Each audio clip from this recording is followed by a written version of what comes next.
안녕하세요. 여러분의 메디컬 TV 건강지킴이 안시연입니다. 여러분은 일상생활에서 흔하게 접하는 질환이 무엇이라고 생각하시나요?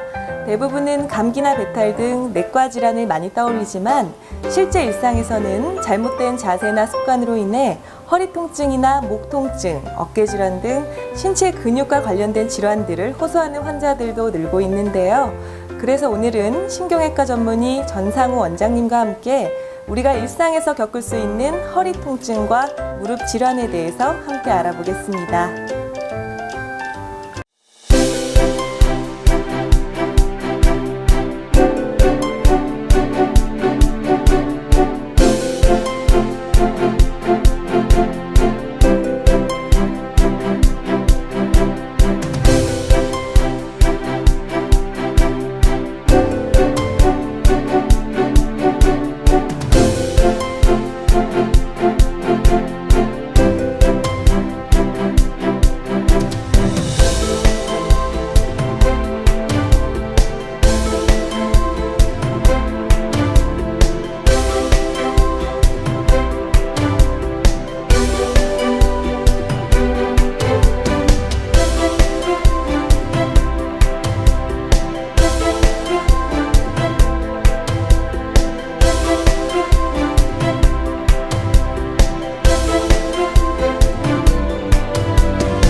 네, 오늘의 주제가 일상에서 흔히 겪을 수 있는 질환에 대해서 알아보는 시간인데요. 원장님, 평소에 환자분들이 어떤 통증을 가장 많이 호소하고 계시나요? 네, 생활 습관의 변화로 인해 통증을 많이 겪는데요. 스포츠 활동을 하는 인구가 많아지면서 관절, 척추 질환을 호소하는 사람들이 점점 늘어나고 있습니다. 또한 일반적으로 직장인분들은 평소 스트레칭이나 운동이 부족해 어깨 통증과 허리 통증 등의 증상을 많이 호소하시며 이러한 증상은 연령에 관계없이 나타나고 현대인이라면 누구나 한 번쯤은 겪을 수 있는 질환이라 하겠습니다. 그렇군요. 그럼 이런 질환들이 왜 나타나고 또 어떻게 치료할 수 있는지 궁금한데요. 자, 그럼 지금부터 시청자분들이 보내신 질문을 하나씩 살펴보도록 하겠습니다. 원장님, 허리와 관련된 질환들은 어떤 것들이 있을까요? 허리 질환 중 흔하게 경험하시는 질병들을 보면 척추 측만증, 협착증, 퇴행성 디스크, 분리증, 요추부 염좌, 골절 등이 있는데요. 그중 많은 분이 허리 통증이 있다고 하면 허리 디스크라고 생각하시고 병원을 찾으시는 분들이 많습니다.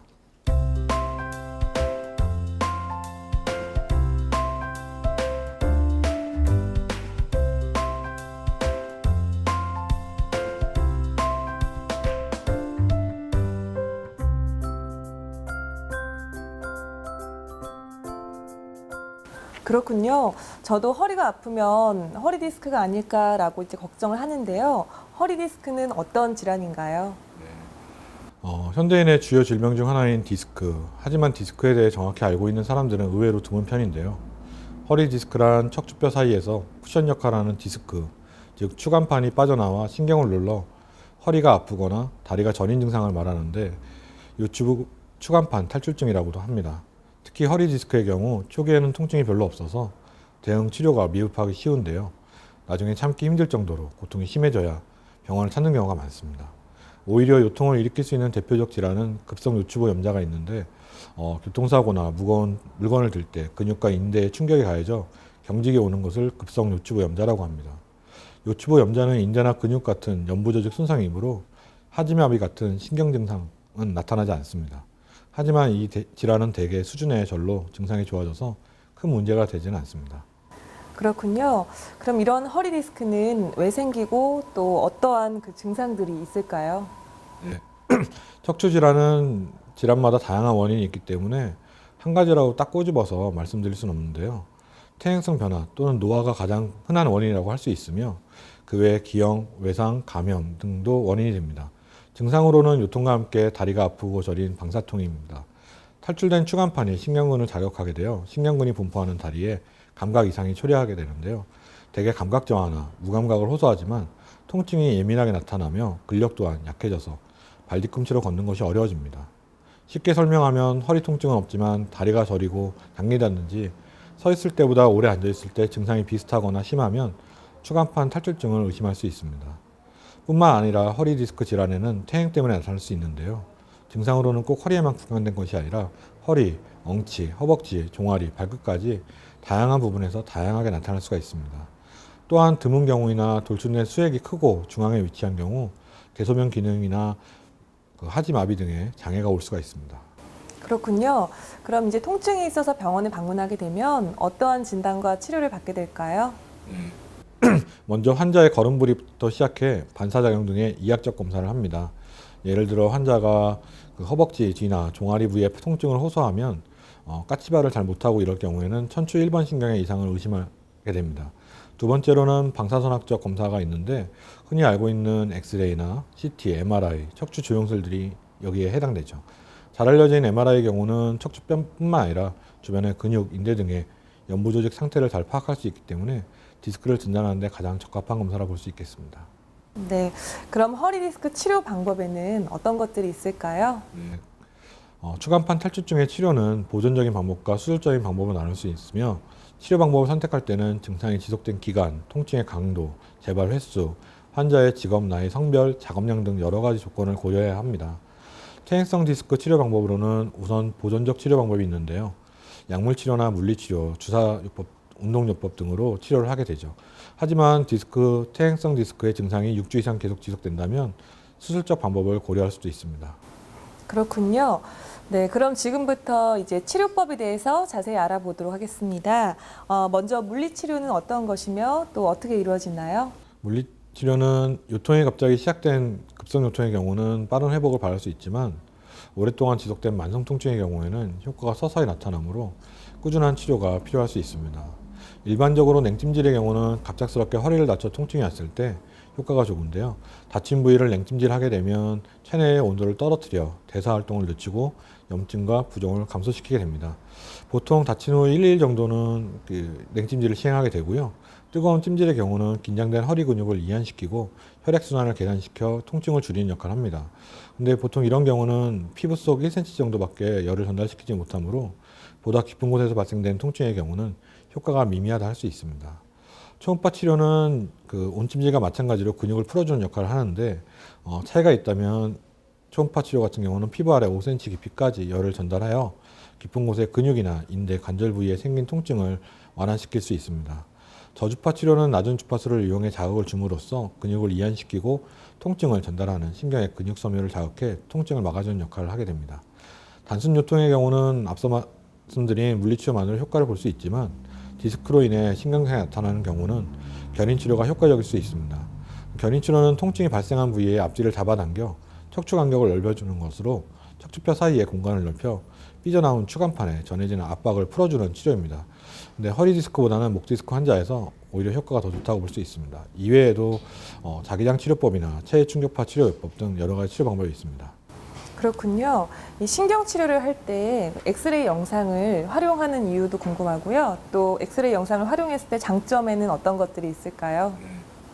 척추라는 구조물이 단순히 뼈와 척추라는 신경으로만 이루어진 게 아니라 주변에는 수많은 근육이나 인대, 중요한 혈관들이 자리하고 있습니다. 이러한 구조물들을 조심하며 정확하게 원하는 신경에 약물을 투여하기 위해서는 실시간으로 정확한 영상을 보면서 시술하는 방법이 무엇보다도 중요하다고 할 수 있겠습니다. 이러한 영상 기술의 발달로 예전에는 신경 주변에 넓게 약을 뿌려주는 방법에서 이제는 원하는 신경에만 약물을 투여할 수 있게 되었고 그만큼 적은 양의 용량으로도 정확한 효과를 볼 수 있게 되었습니다. 약물의 용량을 줄일 수 있다는 것은 그만큼 부작용 또는 줄일 수 있다는 것을 의미하게 되죠. 그렇군요. 그럼 특히 어떤 분들이 이 신경 치료를 했을 때 효과를 볼 수 있을까요?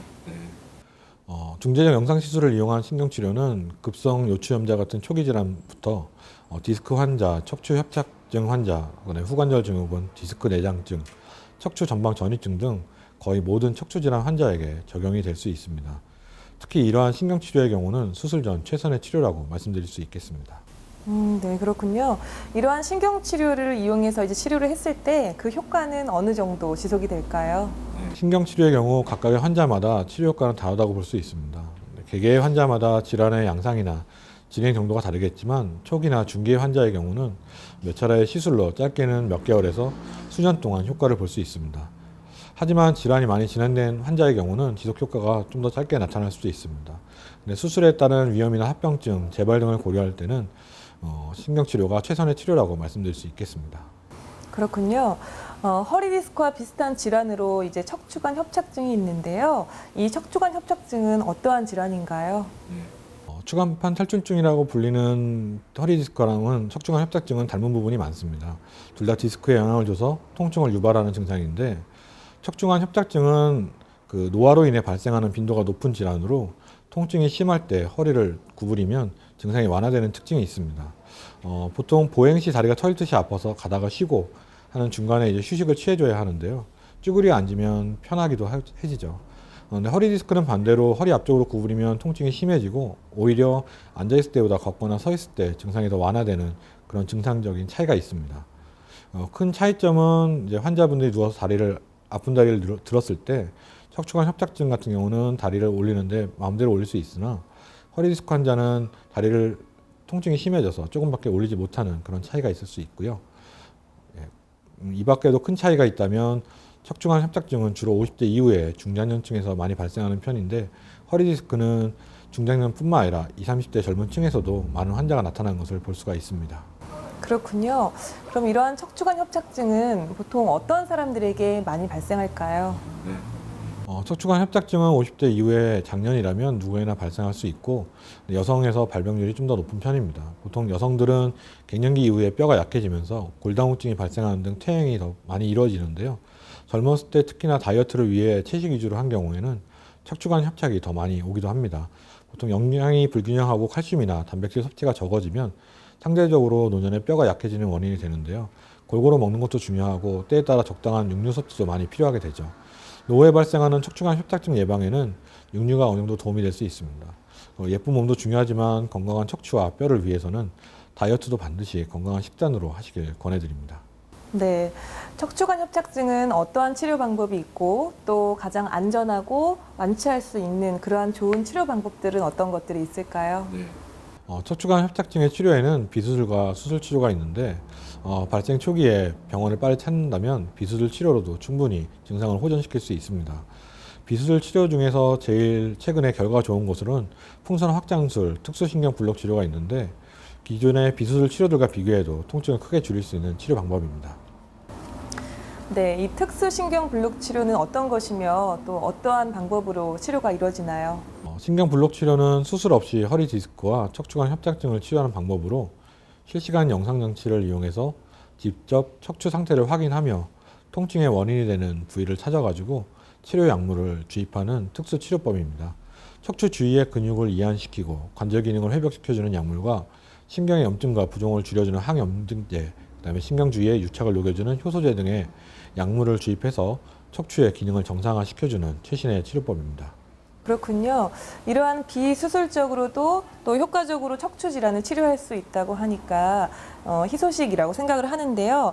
하지만 이러한 비수술적 치료라고 해도 그 위험하거나 아프지 않을까 하는 걱정이 많은 분들이 계시는데 이러한 특수신경블록 치료를 받을 때 주의해야 할 사항들이 있을까요? 신경 블록 치료는 실시간 영상 장치인 시암 장비로 직접 보면서 시술하기 때문에 안전하며 임상 경험이 풍부한 의료진에 의해 시술할 경우는 환자 개개인의 상태에 맞게 시술 부위와 약성분을 조절하게 되므로 안정성과 치료 효과를 극대화시킬 수 있습니다. 시술 시에도 통증이 거의 없고 의료진과 대화하면서 하기 때문에 편안하게 시술을 받을 수 있고 시술 시간도 몇 분 안 되기 때문에 부담 없이 치료받을 수 있습니다. 네, 그렇군요. 이러한 척추관 협착증을 이제 예방할 수 있는 활동이나 아니면 치료 후에 할 수 있는 활동에는 어떤 것들이 있을까요? 건강 유지에는 늘 적당한 운동이 병행되어야 합니다. 퇴행성으로 나타나는 척추관 협착증도 가벼운 운동은 필요하죠. 척추와 관련된 질환이지만 가벼운 산행이나 속보 등으로 걷기를 생활하는 것이 좋습니다. 걷기는 1회에 한 30분 정도, 그다음에 일주일에 3회 정도가 좋고요. 일상에서 몸을 풀어주는 스트레칭 같은 체조는 습관을 들여도 좋을 듯 합니다. 여성이라면 칼슘 섭취가 기본이고요. 노년에는 뼈 관리가 중요하기 때문에 오이나 시금치 등의 음식을 통해 가능하면 칼슘 섭취량을 늘리도록 해야 합니다. 국내는 좋은 산이 많아서 중내 등산 인구 역시 많은데 등산을 즐기는 거는 협착증에도 좋은 운동이 될 수 있지만 높지 않은 산을 골라서 가볍게 하는 것이 좋다고 생각됩니다.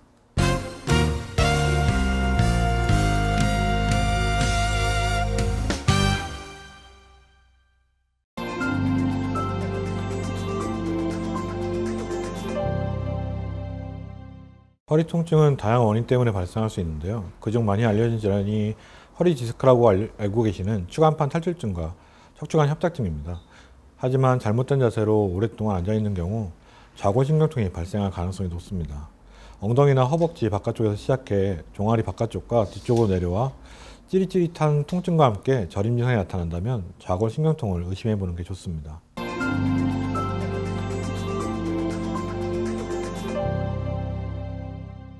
좌골신경통은 좌골신경, 즉 궁둥뼈부터 무릎 사이의 신경에 발생한 손상이나 염증 등 때문에 나타나는 통증을 말합니다. 대표적 원인으로는 다리를 꼬거나 양반자리 등과 같이 잘못된 자세로 오랫동안 앉아있는 경우 발병하기 쉽습니다. 따라서 직장인, 수험생, 운전기사에게 많이 발생하게 되죠. 뿐만 아니라 척추질환인 허리 디스크와 척추관 협착증 때문에도 발생할 수 있습니다. 간단한 방법으로 구별할 수 있는데요.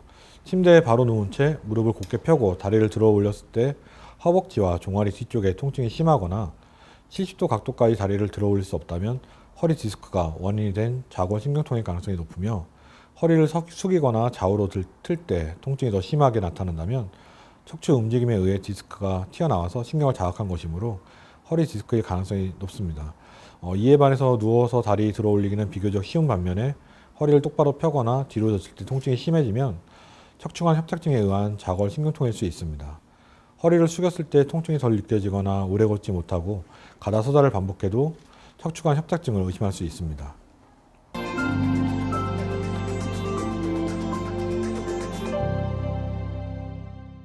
보통 허리 통증과 엉덩이 주변 통증, 다리 통증이 함께 동반되기 때문에 허리 디스크와 구별하기가 어렵습니다. 허리 디스크에서는 통증이 종아리, 발목, 발가락까지 내려가는 경우가 많지만 좌골신경통에서는 무릎을 넘어가는 경우가 적죠.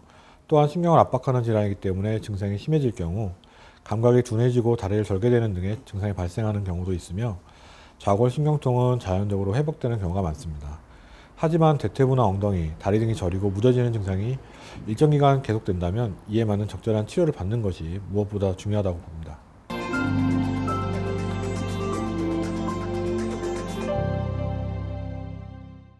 약물치료, 운동치료, 도수치료, 주사치료, 신경차단술, 충격파 치료, 수술적 치료 등이 있는데요. 통증의 지속기간과 정도를 기준으로 치료 방법을 선택하여 시행하게 됩니다. 주사요법으로는 DNA 주사요법, 즉 DNA 인대 성형 시술이 있는데요. 이것은 인대를 증식시키는 방법입니다. 즉 결합조직 부전 상태인 조직에 증식제를 주사해 약해진 조직을 증식 강화시키는 재생치료이며 세포 재생 단계에서부터 관여하기 때문에 보다 확실한 재생 효과를 기대할 수 있습니다. 운동치료는 원인이 되는 부위를 강화시키거나 이완시켜 통증을 해소하는 방법으로 통증의 재발을 방지하고 통증 없이 안정된 몸을 만드는 것을 목적으로 합니다. 보조기구를 이용해 바르지 못한 정렬로 인해 각종 통증과 손상, 무릎 재활 등에도 큰 효과를 나타냅니다. 체해 충격파 치료는 주사치료와 달리 찌르지 않기 때문에 감염의 위험성이 전혀 없으며 치료할 때 통증이 발생하기는 하지만 치료의 강도를 조절하여 약간 아픈 정도로 조절하면서 치료하게 됩니다.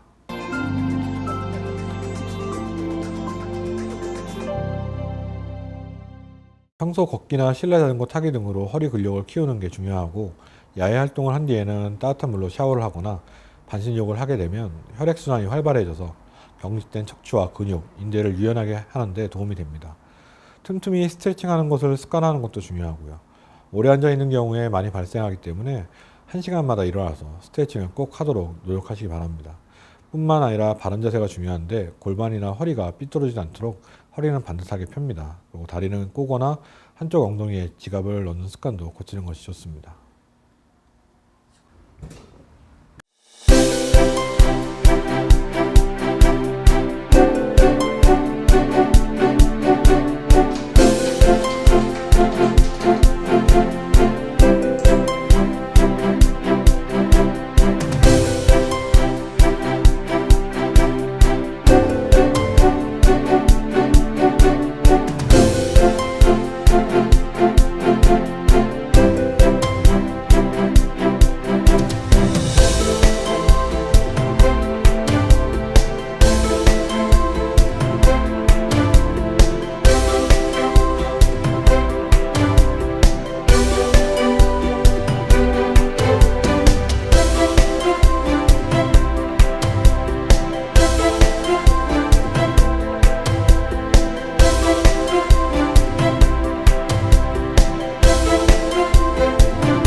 관절 질환에 대해서 알아볼 텐데요. 원장님, 무릎과 관련된 질환들은 어떤 것들이 있을까요? 무릎과 관련된 질환은 추벽증후군, 퇴행성 관절염, 연골연화증, 십자인대 파열, 반월상 연골 파열 등의 질환이 있는데요.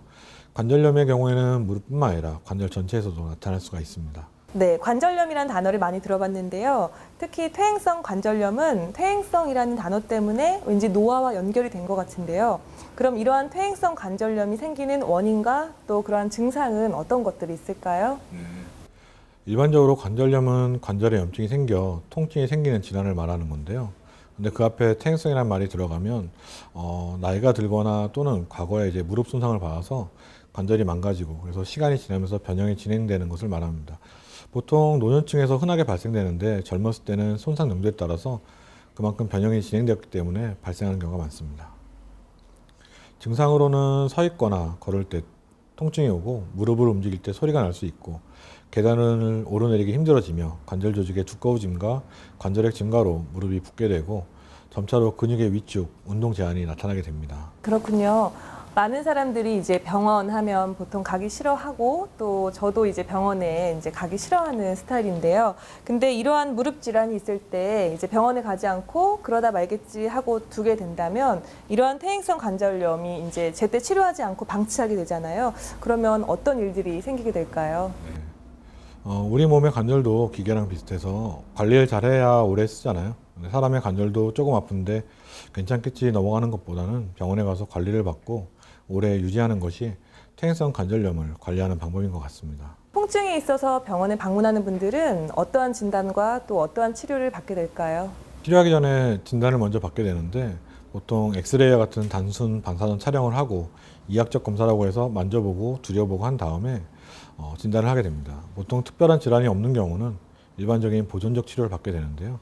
젊은 사람의 경우는 되게 이것을 많이 하고 효과가 좋은데 노년층의 경우는 많이 망가져 있기 때문에 무릎을 부드럽게 움직이게 하는 유날제와 같은 역할을 하는 히알루론산 연골주사요법 등을 시행할 수도 있습니다. 이러한 보존적인 요법으로 통증이 조절되지 않을 때는 수술적 치료를 고려하게 되는데요. 수술적 방법으로는 우선 관절경을 이용한 관절의 세척과 간단한 절제술 등을 할 수 있고, 근데 이런 경우는 초기에만 효과가 있고 심하게 진행된 경우에는 결국 인공관절 치환술 외에는 다른 대안이 없습니다. 그렇군요. 아무래도 이제 치료비 때문에 혹은 바쁘다는 핑계로 이제 병원을 가는 일들을 조금 미루게 되는 경우가 있는데요. 이와 같이 퇴행성 관절염을 이제 병원을 갈 시기를 좀 놓치고 나서 나중에 가게 되었을 때는 어떠한 치료를 받게 될까요? 앞서 설명드렸다시피 병은 작았을 때 관리해야 적은 비용으로 관리가 가능합니다. 이런 치료 시기를 놓치거나 키운다면 관절이 너무 많이 파괴돼서 약물이나 보존적 치료만으로는 치료가 불가능해 관절 치환술 등 수술적 치료가 불가피하게 됩니다. 이렇게 되면 비용도 더 많이 들게 되고 더 고통도 심해지기 때문에 병은 초기에 관리하는 것이 중요합니다. 네, 관절 치환술이라는 단어가 조금 생소한데요. 어떠한 치료법인가요? 관절 치환술은 말 그대로 관절을 바꾼다는 겁니다. 관절이 많이 망가지면 그 관절 자체를 쓸 수 없기 때문에 보통은 그 관절 안쪽이 망가지게 되고 그래서 관절 위아래를 잘라내서 인공 관절을 새로 넣어주는 수술법이라고 봅니다. 지금까지 다양한 치료 방법에 대해서 말씀해 주셨는데요. 수술 후에 정상적인 생활을 하기까지 그런 시간이 어느 정도 걸릴까요? 가장 환자분들이 궁금해하는 게 언제부터 정상적인 생활이 가능한지 많이 물어보는데요. 보통 수술하고 다음 날부터 걸을 수는 있고 일상생활이 가능한 시간은 한 3개월 정도면 가능하다고 봅니다. 아, 그렇군요. 이제 치료도 중요하지만 치료 후에 관리도 중요할 것 같은데요. 치료 후에는 어떠한 관리 방법을 이용해야 좀 더 좋은 정상적인 활동을 할 수 있을까요? 인공관절 수술한 경우에는 집에서 달리 꼭 관리가 필요할 정도의 수술은 아닙니다. 보통 환자마다 개인적인 차이가 있지만 6개월에서 1년 정도 통증을 호소하게 됩니다. 그래서 따라서 관리라고 하면 이런 통증이 있을 때 병원에 와서 적절한 치료를 받고 운동 치료를 동시에 적절히 받게 되면 후유증을 남기는 수술은 아닌 것 같습니다. 그렇군요. 이렇게 좋은 치료를 받게 되고 이제 활발하게 다시 걸어 다니시면 참 좋은데 사실 그 전에 미리 예방하는 게 좋을 것 같아요. 그래서 이렇게 우리가 관절을 건강하게 지키기 위해서 평소에 할 수 있는 운동 방법들이 있을까요? 우선 가장 중요한 건 체중 조절인데요. 최근에는 20대 퇴행성 관절염 증가가 화제를 모은 가운데 무릎 관절에 좋은 운동에 대해서도 관심이 증가하고 있습니다. 무릎 관련해서 질병 원인에 대해서는 평소 예방할 수 있는 생활을 실천하면 그 증상을 최소화할 수 있는데요. 체중 조절 같은 경우는 퇴행성 관절염 예방과 치료를 위한 가장 기본적이면서 중요한 방법입니다. 5kg 정도를 줄이면 증상이 한 50%가 개선될 정도로 체중 조절이 무릎 통증을 줄여주는 효과는 큽니다. 다음으로 덜 사용하는 게 중요한데요. 요즘은 레저 활동을 많이 하거나 또 등산, 배드민턴, 탁구 등 활동적인 여가를 많이 하게 됩니다. 보통 월요일에 병원에 와서 주말에 운동을 많이 하고 나서 아프다는 경우가 많습니다. 제일 안 좋은 게 등산인데요. 이렇게 관절을 망가뜨리는 운동을 하는 거는 좋지가 않아서 그런 운동은 피하는 게 좋습니다. 보통 수영이나 자전거 타기, 걷는 것이 좋은 운동이라고 볼 수 있습니다. 그리고 마지막으로 무릎 관절 주변에 근육을 강화하는 운동을 하면 훨씬 관절염이 오는 것을 막을 수가 있습니다.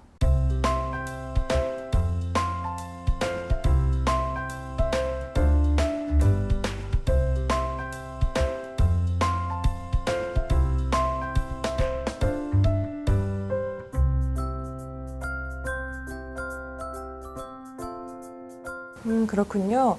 등산이나 격렬한 운동을 아예 우리가 안 할 수는 없을 텐데요. 그럼 그런 것들의 적정 시간이 있을까요? 보통 한두 시간 정도 그게 가장 적절하다고 보는데요. 하더라도 높은 산을 타지 않고 낮은 산을 타면서 그렇게 한두 시간 정도 운동을 후에 집에 와서는 좌욕이나 반신욕 같이 근육을 풀어주는 것이 매우 중요하다고 볼 수 있습니다. 네, 오늘은 신경외과 전문의 전상우 원장님과 함께 어깨와 무릎 질환에 대해서 알아봤습니다. 원장님 감사합니다.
일상에서 겪는 통증에 대해서 알아봤는데요.